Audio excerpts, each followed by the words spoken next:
뉴스 신동 이 작가와 함께하는 비포장 뉴스 해학 뉴스 정면 승부.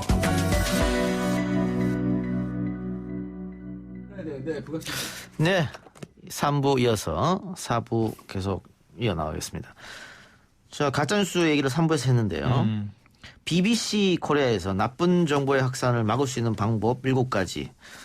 예, 우리 김 변호사께서 좀 소개해 주시죠. 네, 첫 번째는 일단 멈추고 생각하라.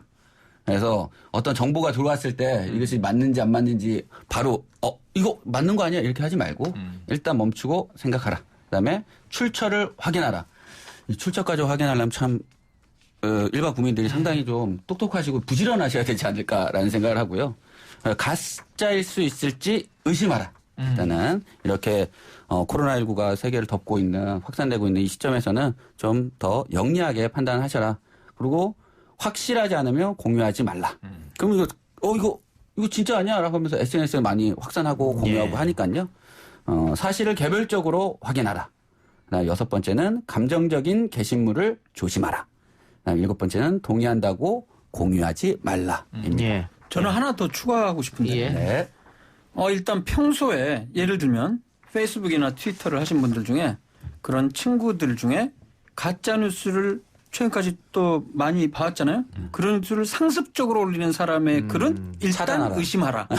일단 의심하라. 의심하라. 그리고 또 하나는 이런 거 있을 거예요. 너무 정치적으로 제가 나누는지는 모르겠지만은 기본적으로 현 정부가 방역 당국이 해왔던 거에 무조건 안티하는 사람이 올리는 글들에선 다시 한번 생각해보고 리트윗이나 좋아요를 눌러라. 네. 어떻습니까? 다 포함되어 있는 것 같아요. 예. 거의 확실하지 않습니까? 출처를 확인하라에 예, 맞아요. 다 해당하는 내용. 그다음에 질병관리본부의 홈페이지 저는 사이트를 항상 하나를 확인하라. 더한다면 제일 확실한 건 크로스 체크하라예요. 예. 2개, 3개 매체를 보면 가짜가 바로 드러나요. 하나만 봐서 문제예요. 예. 하나만 보면 안 됩니다. 자, 유튜브 댓글로 사랑아님께서 아들 감기로 열이 있으니 받아주는 병원이 없었습니다. 안심진료소 갔더니 코로나 검사 25,000원에 해주더라고요. 대한민국 정말 복지국가임을 느꼈습니다. 조혜민님께서도 저희 남편도 코로나 검사 25,000원이었습니다. 결과는 음성이었고요. 이게 음성이어서 25,000원이고 만일 양성이면은 또 네, 아마 제가 알기로는 양성으로 나오게 되면 무료죠. 무료에서 돌려주는 거다. 음성이면 확진자 환자가 되니까 무료. 국가가 전액 네, 하는 전액 거고. 무료로. 내가 원했는데 확인을 해봐야 되겠지만 음성이면 저는 그렇게 알고 있습니다. 네. 예. 자, 가짜뉴스 얘기 계속 해봅시다. 오늘 조선일보에 실린 미국 FDA 한국 진단키트 사전 승인 알고 보니 외교부의 가짜뉴스라는 제목의 기사가 나왔고 이것 때문에 오늘 또 하루 종일 시끄러웠습니다. 맞아요. 예, 왜냐하면 아까 우리가 가짜뉴스 거는 SNS를 통해서 개인이 생산하는 건데 지금 이 기사 같은 경우에는 미디어가 그리고 대한민국 신문 중에서는 가장 많이 팔린다고 하는 조선일보에서 냈기 때문에 이게 과연 어떻게 돼 있느냐 정리 좀 해주죠 이거. 자, 메이저 매체가 이렇게 낸 거예요. 말씀하신 대로 이제 29일 오후 6시 현재 코로나 진단 키트에 대한 미국 FDA의 긴급 사용 승인 허가 리스트. 이건 온라인에 공개돼 있잖아요. 네. 그 웹사이트를 쭉 보니까 우리나라 업체가 하나도 없는데 진단 키트를 긴급 허가해서 미국에서 갖다 쓴다며 따라서 외교부는 이미 발표했단 말이에요. 미국이 승인을 허가했고 우리 이제 진단 키트가 미국에 들어가서 쓰인다. 근데 외교부 말이랑 다르지 않느냐. 지금 공식적으로 확인된 이 웹사이트에는 우리나라 이 허가된 업체가 없다. 그 외교부는 이제 사실과 다르다. 미국 수출에 문제가 없다는 통보를 외교 경로로 받았다. 전 이게 맞는 것 같은 것이 이게 사실은 며칠 전에 확인된 뉴스인데 문재인 대통령과 트럼프 대통령이 통화를 합니다. 네, 맞습니다. 이때 이 트럼프 대통령이 의료 지원을 요청을 하죠. 그때 문재인 대통령이 정확하게 얘기를 해요. 근데 미국에서 승인이 나지 않아서 쓸 수 없을 수 있으니 확인이 필요하다 그랬더니 트럼프가 뭐라 그랬는지 아세요? 하루 만에. 내일 허가를 내주겠다. 네. 이렇게 얘기를 했어요. 예. 그럼 이걸로 끝난 거잖아요. 네. 뭐가 더 필요한 거죠? 아니, 근데 이제 좀 더 정확하게 말씀을 드리면 이게 원래 28일 외교부에서 뭐라고 공개했냐면 보도자료를 자료에서 진단키트 생산업체 우리나라 3곳이 FDA, 미국 FDA로부터 긴급 사용 승인 절차상 사전 승인을 획득했다. 그래서 미국 시장에서 판매 가능하다 이렇게 발표를 했어요. 그런데 구체적으로 3곳이 무엇인지는 얘기를 안 한 상황이거든요. 그래서 29일 날 조선일보에서 이거를 확인해 보니까 홈페이지에 들어가 본 거죠. 없다. 리스트에 보니까 당연히 없는 거예요. 그러니까 여기 말하는 대로 이거는 사전 승인이에요. 정식적으로 승인이 낮은 상황은 아닌데 외교부가 조금 미리 얘기한 거죠, 사실은. 그래서 다시 29일 날 외교부에서는 이제 보도자료를 내서 방금 얘기했듯이 긴급 사용 승인을 정식으로 지금 받은 상태가 아니고 바로 그 전 단계인 사전 승인을 받은 상태다. 그리고 세계 업체에 대해서는 우리가 지금 일일이 얘기할 수 있는 상황은 아니다라고 얘기를 한 거거든요. 저는 좀 느꼈던 게 조금 성급했다 이런 생각이 들어요. 왜 굳이 완전하게 승인을 받지 않은 상태에서 이렇게 일부 언론들의 이른바 먹잇감을 딱 던져주는지 이런 생각이 나서 조금 아쉬운 생각이 듭니다. 결론으로 말하면 아직까지 정식으로 긴급 사용 승인이 확실히 된 건 아니에요. 기다리고 있는 중이라고 합니다. 사전 승인만 받은 상태입니다. 리스트에 이제 근일 내에 올라가겠죠. 나올 가능성이 높다고 외교부에서 얘기를 네네. 또 했습니다. 근데 이제 문제는 그 다음에 그 메이저 매체의 해석이에요. 이 상황에 대해서 외교부가 가짜 뉴스를 퍼뜨렸다. 이거 논란의 여지가 있다는 명 박사님 말을 일단 받고 그 다음에 이렇게 해석을 했어요. 코로나 관련 기업들 주식이 테마주로 언급되며 연일 주식 시장이 요동치는 예민한 상황에서 정부의 섣부른 발표로 관련 업체들의 업무에 큰 혼선이 빚어졌다. 외교부가 주식 시장에 루머를 퍼뜨리는 작전 세력과 다를 게 뭐냐.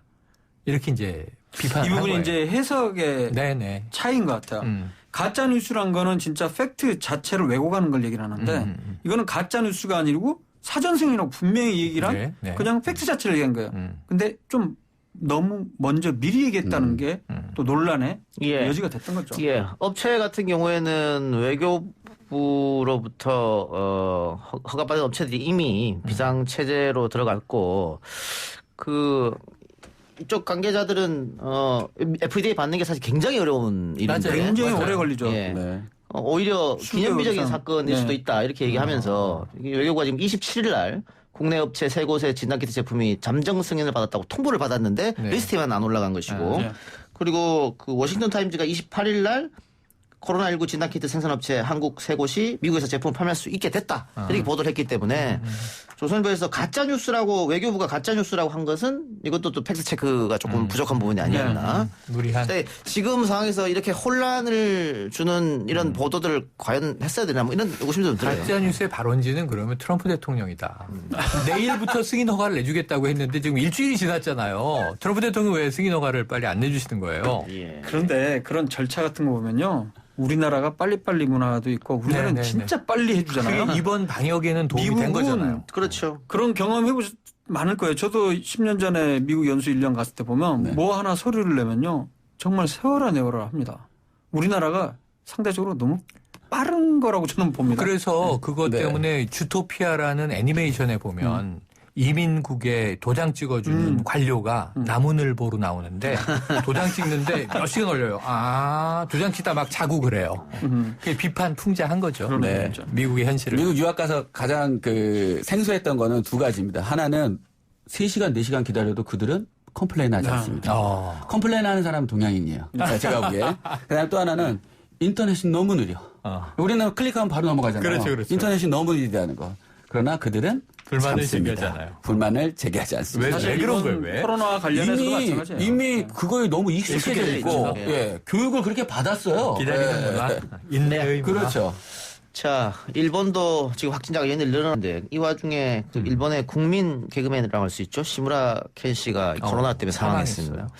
그래서 일본 국민들이 다 침통한 상황인데 시무라 켄이 사망하니까 일본 일부 네티즌들이 중국인 혐오 발언을 다시 쏟아내고 있는 그런 실정을 합니다. 근데 우리도 지금 강남 일대에서 유학생 포비아 현상이 일어나고 있다라고 하는데 유학생들이 지금 그 코로나19가 전 세계를 강타하니까 우리나라가 제일 안전하다. 이래서 이제 속속 귀국하고 있지 않습니까? 귀국하다 보니까 자가격리를 해야 되는데 그 지침을 어기고 뭐 전국을 돌아다닌다거나 뭐 이런 일이 있어가지고 문제가 좀 됐죠. 좀 많이 됐죠, 많이. 근데 이게 우리나라가 더 안전하다라고 해서 오는 경우도 있지만 미국 같은 경우는 저희 이제 지인한테 이제 통화를 했는데요. 기숙사 자체를 폐쇄해가지고 맞아요. 살 곳이 없는 거예요. 그다음 학교 자체가 폐쇄가 되니까 온라인 또 강좌로 되고. 있을 곳도 네, 그 있을 곳이 없기 때문에 한국으로 다시 돌아오는 경우가 상당히 많다라는 라고 보시면 됩니다. 아니 지금 똑같이 이 안젤리나 졸리의 아들 매덕스가 지금 연대 다니잖아요. 근데 미국으로 돌아갔는데 온라인 강의를 하고 기숙사를 폐쇄했어. 그러니까 한국에서 있을 이유가 없어. 미국의 엄마하고 자기 형제들하고 온라인으로 수강하면 돼요. 그러니까 집에 가는 건 맞다. 그래서 유학생도 들어오는 걸 뭐라고 하는 게 아니고 그렇죠. 자가격리 2주를 못 견디고. 근데 이게 전 내국인 청년도 마찬가지예요. 클럽 가는 친구들이라든가 이런 경우가 젊은이들이 통제가 쉽지 않은 건 알고 있는데 이게 적어도 전 한 가지만 기억해야 돼요. 민폐를 끼치지 말자. 그렇죠. 그러니까 이 제주 모녀, 이 유학생 모녀의 경우에 민폐가 컸잖아요. 그렇죠. 근데 저는 강남구청장의 문제가 시간대 순으로 행정적인 발표를 한 거는 일리가 있어요. 자, 이들은 15일에 들어왔고 그리고 20일에 제주를 떠나서 24일에 여행을 마쳤는데 그 증상 미국에 대한 입국은 22일부터 강화돼서 24일에 이제 완료됐다. 그러면 시간적으로 이들을 비판하는 건 좀 문제가 있지 않느냐 정도는 좋은데 도대체 유학 생활에 스트레스를 받아 하와이 여행을 계획했다가 가지 못하게 되자 제주도를 갔다는 얘기를 뭐하러 강남구청장이 합니까? 이게 문제죠. 그러니까 변호인이냐 이런 얘기 듣는 거잖아요. 그러니까 네티즌들이 변호사세요? 결국은 변호하세요라고 강남구청장이 사과했죠. 사과로 끝났죠. 예, 그러니까 이게 지금 뭐 전 국민적인 재난이지 않습니까? 맞아요. 그리고 다들 스스로 자가격리 하시는 분들도 있고 있어요. 뭐 의료진 봉사활동 가는 분도 있고 다 좀 재난을 극복해보자고 하는데 맞아요. 정부 방역당국의 지침을 이렇게 어긴 사람을 옹호해주면 그것도 지자체장이 어떻게 그럴 수 있냐 막 그런 논란 때문에 그랬던 것 같은데 서로가 조금 그 아까 최 평론가 말대로 민폐는 안 되지 않습니까? 민폐만은 우리가 타인에게 피해를 끼치는 것만은 좀 자중하자. 그리고 마스크 같은 경우에도 원래 타인으로부터 나를 보호하는 게 아니고 나의 감염을 그렇죠? 타인에 전염시키지 않기 그게 위해서 주목적입니다. 마스크를 쓰는 거죠. 그렇게 생각해 주시면 되겠습니다. 예. 자, 그리고 이 종교시설 감염도 여전히 내관입니다. 이거 이번에도 그 정강훈 목사의 교회는 또 예배를 했던데 그래서 서울시와 또 부딪히고 말이죠. 서울시에서는 체증해서 다 고발 조치하겠다라고 했는데 당분간은 좀 사회적 거리두기 모여서 예배하는 거 아니면은 꼭 예배를 할 수밖에 없다고 하면 좀 거리를 둬가지고 하는 거. 이걸 좀 아니 그러니까 이 종교 탄압이냐 뭐 집회를 예배를 왜 막느냐 예배를 왜 집회로 막느냐 뭐 이런 얘기들을 이제 계속 하시던데 이게 지금 완전히 강제적으로 예배를 폐한 게 아니에요. 국가가. 그렇죠. 절차를 강력한 가이드라인을 준 거예요. 법에 따라서. 7가지 가이드라인을 지키지 않았기 때문에 4월 5일까지는 금지입니다. 그렇죠. 이렇게 행정명령을 내린 거예요. 근데 강행하는 거예요. 그럼 이제 7개 수칙을 지켜주면 되고 그렇죠. 4월 5일 이후에 다시 재개하면 되잖아요. 근데 저는 이건 예배가 아니고 저항 아니냐 이런 생각을 해봅니다. 그리고 다른 교회에서는 오늘 뉴스에도 나왔는데 이 운동장에서 차를 자기 개인 차를 주차시켜 놓고 좋다. 예, 그렇게 해서 예배를 보는 경우도 있어요. 왜 드라이브인 시어터 있잖아요. 맞습니다. 자동차 극장. 좋네요. 그러니까 똑같이 그렇게 하는데 이거는 그러니까 종교 사랑제일교회에 대한 또는 기독교 뭐 개신교에 대한 종교 탄압이 절대 아니고 이건 절차에 따라서 분명히 위생규칙을 얘기를 했고 코로나19에 대한 위생규칙 그것을 안 지켰을 경우에 지자체장이 법에 의해서 행정명령을 내려서 예배를 금지하는 조치를 취할 수 있는 겁니다. 그러니까 이게 그게 아닌 것이 미국은 더해요. 미국 예배 금지예요. 왜냐하면 지금 10명 이상 모이지 못하게 돼 있어요. 그러니까 예배도 못 드리게 돼 있고 우리나라는 지금 천주교 미사 자체 중단, 조계종 불교 법회 자체 중단. 그 개신교도 대형 교회들이 50% 이상이 온라인 예배로. 지금 이 SNS 보면 온라인 예배도 감동적이에요. 가족들이 참여하고 그런데 그런 면에서 일부 교회가 이렇게 이제 그러니까요. 그렇죠. 지금 종교 보면 탄압을 얘기한단 말이에요. 아주 대형 교회 일부 대형 교회라든가 아니면 일부 중소형 또 교회도. 어떻게 보면 더 지금 현재 정부의 이른바 더 그 대항하는 뭐 여러 가지 특히 정치적으로 한쪽으로 치우쳐 있는 그런 일부 교회에서 지금 반대하는 거지. 제가 알고 있는 교회들 저랑 이제 관련된 교회 같은 경우에도 뭐 예배를 오는데 장로님들만 몇 미터씩 떨어져서 비디오로 하면 온라인으로 홈페이지에서 그 교인들은 다 그렇게 지금 예배 보고 있다고 그러더라고요. 그런 데가 많아요. 일부 그래서 서울시에서 다 이제 체증을 해서 참석한 교인들에 대해서는 300만 원 이하의 벌금 부과할 수 있기 때문에 그렇게 고발 조치한다고 얘기를 했었고요. 아까 전에 한 가지 말씀 이렇게 좀 이렇게 자가격리에 대한 경각심을 좀 고취시키기 위해서 말씀드리자면 원혜령 제주도 도지사께서 지금 손해배상 그 두 모녀에 대해서 손해배상 냈죠. 1억 3,200만 원의 손해배상을 청구를 했습니다. 그런데 원고는 제주도 업체 2곳과 자가격리 2명 등 5명을 원고를 했고요. 근데 이 두 모녀가 그 돌아다닌 업체가 20여 곳의 업체가 임시 폐쇄됐고 만나신 분이 90명이 지금 생업을 중단하고 자가격리 되고 있어요. 그러면 앞으로도 원고가 추가될 수도 있고 배상액이 늘어날 수도 있다. 따라서 자가격리 규칙을 좀 지켜주십사라고 말씀드리고 싶습니다. 예. 교회 얘기 좀 했었는데요. 이런 와중에 미래통합당 황교안 대표가 교회 내 감염은 거의 없다 이렇게 얘기했단 말이죠. SNS 글 올린 거 2가지가 이제 문제가 되고 있는데 하나는 자, 정부는 대구를 봉쇄했음에도 대구의 시민들이 자발적 격리를 열심히 해서 이 코로나를 극복하고 있다라는 취지의 글이 하나 있고 대구 봉쇄했습니까? 언제? 그러니까 여기에 대해서 지금 이제 이 민주당이 난리가 났죠. 왜냐면 아니 대구를 언제 우리가 우한 취급했느냐. 한 명의 정치인 의원이 실수로 대구 봉쇄라는 발언을 했다가 사과한 바는 나왔어요. 그런데 정부나 민주당은 뭐 봉쇄는 생각도 안 하고 뭐 얘기를 끊는 적도 없어요. 그런데 대구가 봉쇄된 것처럼 이야기한 게 이게 가짜 뉴스가 될 수 있는 거고. 두 번째는 뭐냐면은 교회에서는 감염 사례가 없다고 한다. 감염이 나오지 않았다고 한다면 저는 지금 구로 만민교회 또 처음에 초기로 거슬러 올라가면 성남 은혜회당 부산 온천교회부터 시작해요. 온천교회도 있고. 그리고 성남 은혜의 강 교회는 최근에 이게 신도가 130여 명인데 74명이 확진자가 나왔어요. 이게 엄청난 숫자가 나왔고 그 외에도 계속 나오고 있어요. 이런저런 교회가. 근데 이제 처음에 전제는 이 교회 신천지와 교회는 다르다. 근데 다르게 행동해야 다른 거지. 똑같이 행동하면 이게 타 종교나 일반 국민들의 눈에는 다르지 않아 보일 수도 있는데 아까 말씀하신 이 방역에 저항하는 이게 정부에 저항하는 무슨 어떤 세력에 저항하는 정치에 저항하는 게 아니라 방역에 저항하면요 공동체의 적이 되는 거예요. 근데 황교안 대표가 너무 사실과 다른 면죄부를 주셨다 하는 아쉬움이 남습니다. 그 지금 뭐 어쨌든 천주교나 불교는 법회나 또 예배를 안 하고 있으니까 4월 초까지 그런 부분이 좀 있겠죠. 알겠습니다.